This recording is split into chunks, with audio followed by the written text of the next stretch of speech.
President-elect Donald Trump is expected to nominate ExxonMobil CEO Rex Tillerson as Secretary of State.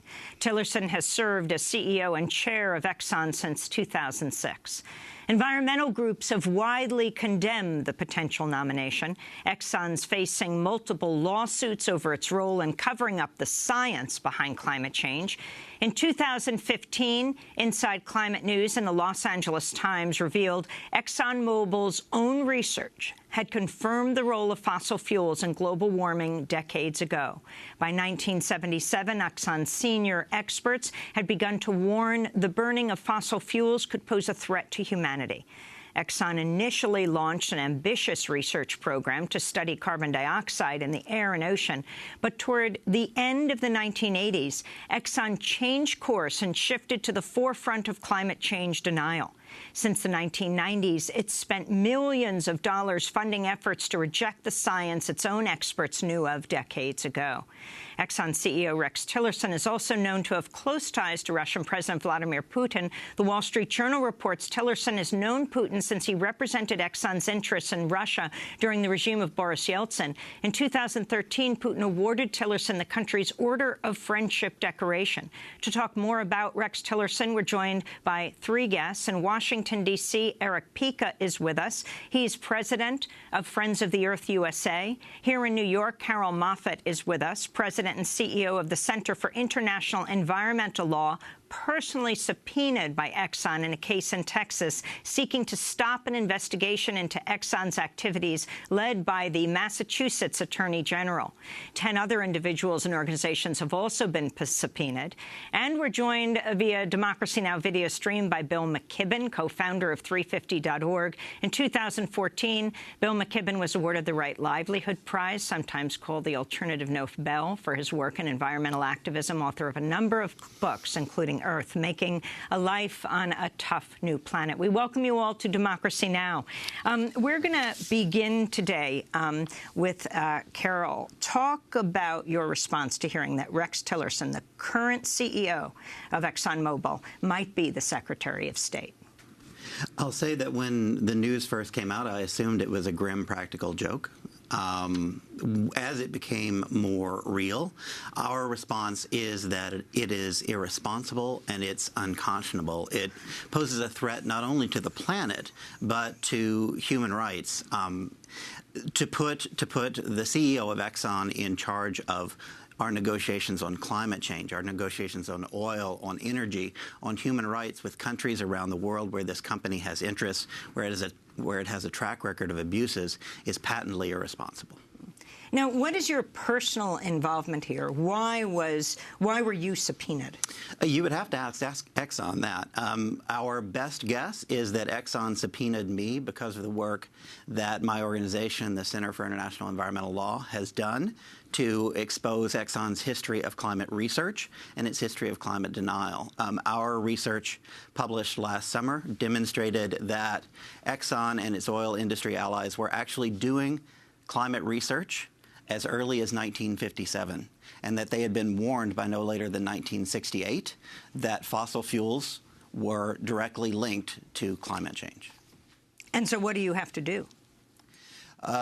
We have filed objections to the subpoena, noting that the subpoena is nothing more than a fishing expedition, that I'm not a party to the case, and that if you look at the subpoena that Exxon has filed, it's clear that it goes far beyond any issues in the case and is a clear effort to intimidate and suppress those who have criticized the company. That's interesting because at the same time, and I want to ask Eric Pica this question of Friends of the Earth, you have this questionnaire, Donald Trump's transition team circulating a 74-part questionnaire at the Department of Energy that requests the names of employees who have attended climate talks over the last 5 years. From these subpoenas to a kind of, well, would you call it an enemies list? Absolutely. I mean, this dates back to the red baiting and McCarthyism. This is like, you know, the head of the transition team, Myron Abel, who is head of the Energy and Climate Transition Team. He's with the Competitive Enterprise Institute. He's been a funded ExxonMobil climate denier, and now he's using that position to go out and find the climate change enemies list in the Department of Energy, and who knows how far it's going to go into the Environmental Protection Agency, NASA, all these agencies that have something to do with climate change. You see both the appointees, the proposed appointees, as well as the transition team trying to undermine the trust, undermine the capacity of these civil servants who are doing really good work on behalf of the American people, undermining their capacity to address what is scientifically proven and what they were doing on behalf of the Obama administration. Well, let's back up and let me get your reaction, Eric Pica, to the possible nomination. Donald Trump is not denying that he's his first pick, but hasn't actually made that choice yet, maybe kind of floating this to see how people respond, to Exxon CEO Rex Tillerson being nominated as Secretary of State. Say I agree with Carol. At first I thought it was a joke. And then, in thinking about it, Rex Tillerson should be indicted for corporate fraud and for lying to the American public, lying to the world, lying to their shareholders. And so he should be strung up, and the company should be strung up in the court of law for fraud. And instead, he's being rewarded by President-elect Trump with perhaps one of the most important cabinet picks in the U.S. government, the State Department, the head of the State Department. So it is kind of this interesting and weird, bizarro world that we're now living in underneath Trump. Bill McKibben, we're reaching you at your home in Vermont. Has the snowstorm hit yet? No, just a little snowstorm this morning. It is beautiful, I must say. So can you talk about your thoughts when you heard that the Exxon CEO might be named Secretary of State or nominated? It will have to go to Congress. Yes, it will. And I think that there'll be some opposition, actually, in Congress and across the aisle, perhaps, because not only is Mr. Tillerson been actively engaged in trying to slow progress on climate change, he also, and the reporting on this is emerging kind of even as we speak, he and his company are deeply embedded in the Russian oil business. And it is going to, conflict of interest doesn't begin to cover the questions that are being raised by good reporters this morning. I will say I was perhaps a little less surprised than Eric and Carol by all of this. I think that what's going on is that the Trump administration has decided to drop all pretense.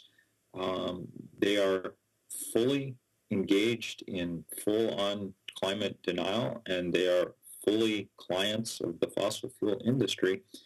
For a very long time, the fossil fuel industry has wielded undue power in our political affairs under both Democratic and Republican administrations.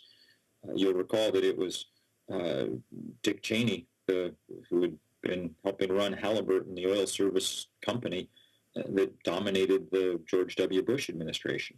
But in this case, they've literally decided to cut out the middleman, and now the world's biggest fossil fuel company, and in many of the most recent years, the most profitable company on Earth, the biggest company the world has ever seen, is just basically going to be in charge of things.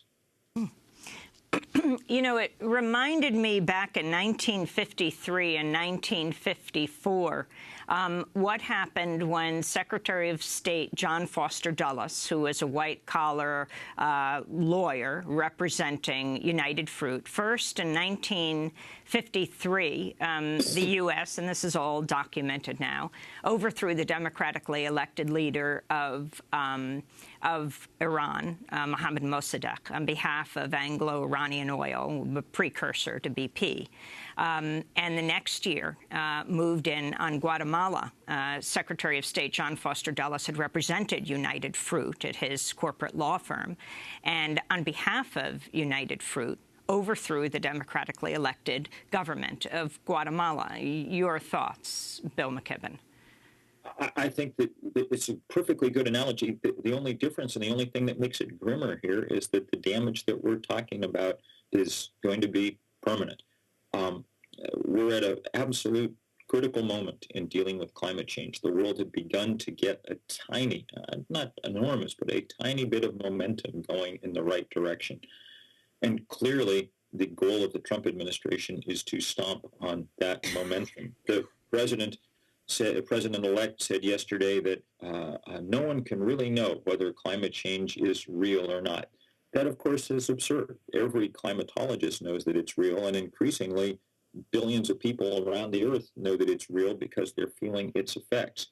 But the most important player in the international scene on this question is now going to, at the very least, take itself out of the game and more likely try hard to obstruct real progress. This damage won't last for decades. This damage will last for geologic time. I'd like to turn to a clip of Exxon CEO Rex Tillerson. During an address to the Council on Foreign Relations in 2012, he said fears about climate change are overblown. And clearly there's going to be an impact. So I'm not disputing that increasing CO2 emissions in the atmosphere is going to have an impact. It'll have a warming impact. We believe those consequences are manageable. They do require us to begin to exert or spend more policy effort on adaptation. What do you want to do if we think the future has sea level rising 4 inches, 6 inches? Where are the impacted areas, and what do you want to do to adapt to that? And as human beings, as a species, that's why we're all still here. We have spent our entire existence adapting. Okay, so we will adapt to this. Changes to weather patterns that move crop production areas around, we'll adapt to that. It's an engineering problem, and it has engineering solutions. Carol Moffett, your response. It's emblematic of the industry's response for decades. Delay, deny, deny, delay, and ultimately, when the problem becomes intractable, say that we can adapt and it will be someone else's responsibility. I think the challenge is when you look at what adaptation means for millions of people living in coastal regions, living in river deltas that face unpredictable flooding, that face drought, that face starvation. I think it's emblematic of a company and an individual who sees every problem as an engineering problem rather than as a social problem, an economic problem, and a problem of human rights. Eric Pica, let's look at the appointments so far. You have Scott Pruitt to head the EPA, one of the major foes of the Environmental Protection Agency. Jeff Sessions, Attorney General. We haven't talked as much about President-elect Trump's choice to head the Department of Interior, Kathy McMorris Rodgers. Can you talk about her and then this overall picture of his planned cabinet that we know so far? Yeah, I mean, his cabinet's appoint nominees are the worst when it comes to understanding climate change and perpetuating climate denialism. Here we have Kathy McMorris Rodgers, who has a lifetime record with the League of Conservation Voters of 4%. She has voted or led to fight President Obama's Clean Power Plan. She's wanted to auction off public lands to the highest bidder for the extraction of oil and gas and timber. She has supported Clive Bundy, in his group that took over Oregon in an armed revolt. She was one of 15 members of Congress that actually supported the takeover of the Oregon park. And so McMorris Rodgers, she is aligned with some of the most radical anti-environmental, anti-climate movements here in the United States. And she's been nominated to now run the Department of the Interior, which is responsible for managing 500 million acres of U.S. public lands.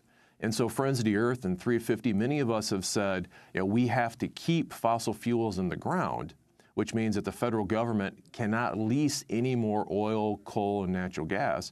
And now we have an Interior Department official who not only doesn't believe in climate change, but wants to sell off those public lands to the highest bidder or the lowest bidder. I think she doesn't really care. She just wants to sell them off for the express purpose of extracting as fast as possible. And this is a trend that we've seen with Scott Pruitt at the Environmental Protection Agency, the former Attorney General, the current Attorney General of Oklahoma, who has opposed each of the major rules that President Obama has tried to put in place to regulate climate change, provide for safer water, and for public health. And now he's going to be the head of the Environmental Protection Agency if he's not opposed. You look at Sessions for the U.S. Attorney General, and he has actually tried to squash the investigation that's been spurred into ExxonMobil's, how they've treated corporate shareholders and whether or not they lied to them. And so we can see Sessions gutting not only the environmental crimes division at the Department of Justice, but also the Civil Rights Division. And what he has put in place is a series of appointees that will do the bidding of the fossil fuel industry to suppress the right to vote, to suppress people's speech, and to then give these fossil fuel polluters a free ride when it comes to their responsibility to both pay for climate damages as well as to cut their own production of fossil fuels. The League of Conservation Voters, as you said, gave Cathy McMorris Rodgers a 0 in its most recent ratings. Here she is speaking out in 2015 in favor of the Keystone XL pipeline. We stand here very proud to have just voted for the 11th time in the House of Representatives to approve the Keystone Pipeline project. We voted to approve more than 40,000 American jobs. We voted for energy innovation, energy independence. We voted to say yes to American energy. That's Republican Congresswoman Cathy McMorris Rodgers of Washington State. Bill McKibben, your response. Well, look, Eric's right. This is all of a piece, and the piece is that the fossil fuel industry is now going to be dominant in Washington unless we can stop these people from being confirmed. And even if we can, they will find some others, the Trump administration of the same vein. What I think we need to say over and over and over again is the era of any pretense is over. These guys now own lock, stock, and barrel the policy that they're putting forward. As the planet goes south, everyone will start to realize exactly who and why it's happening. And in that sense, and in that sense only, there's something useful about all of this. The era of any pretense that we're working hard to both deal with climate change and help the oil industry and whatever, that's over. Now we're doing one thing. Federal policy is going to be all about helping the fossil fuel industry, and the results of that will be squarely on the people who are doing this. We will do everything that we can to slow them down in that process, but we will also continue day after day to point out what it is precisely that's going on, because they're breaking the planet, and as it breaks, we're going to have to react in a truly powerful way going forward. We're going to break and then come back to this discussion. Bill McKibben is speaking to us from his home in Vermont. Carol Muffett is president and CEO of the Center for International Environmental Law, personally subpoenaed by Exxon in a case in Texas seeking to stop an investigation into Exxon's activities, led by the Massachusetts Attorney General. And Eric Pica will be leaving us, president of Friends of the Earth USA, and will be joined by Joe Rahm. This is Democracy Now! We'll be back in a minute.